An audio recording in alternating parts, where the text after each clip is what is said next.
আজকে আমরা দেখতে পাচ্ছি দেশে দুর্নীতি, দুঃশাসন, অন্যায়, অত্যাচার, পতিত হাসিনার আমলে যেভাবে এই মানুষদেরকে অবহেলিতভাবে নির্যাতিত করা হয়েছিল, সেই জন্য আজকে আমাদের জেগে উঠতে হবে।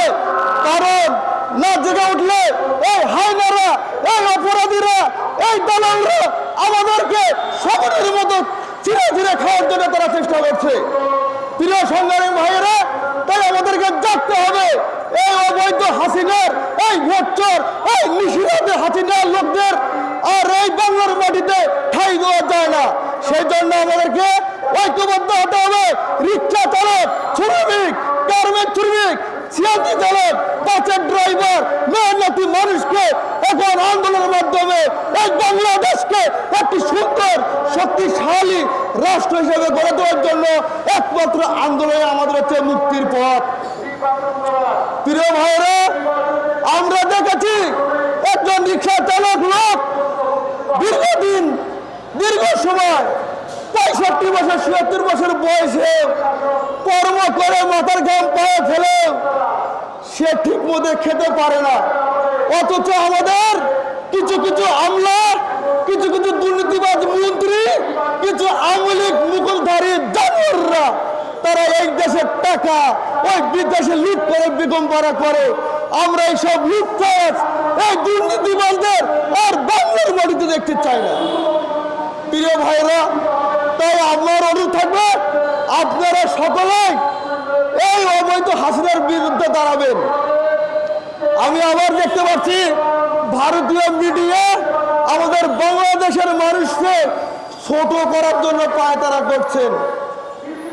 আমি বলতে চাই শুভেন্দু অধিকারীকে, আপনি যেভাবে কথা বলছেন, এই বাংলার মানুষকে যেভাবে কথা বলে ছোট করছেন, আপনি একটা স্টুপিড। আপনার যদি কমন সেন্স থাকতো তাই বাংলাদেশের মানুষকে নিয়ে এইভাবে কথা বলতে পারতেন না। আপনি আসুন, দেখুন আমার এলাকায় যান। আওয়ামী লীগের আমলে হিন্দুদের মন্দির ওই আওয়ামী লীগের নেতারা দখল করছে।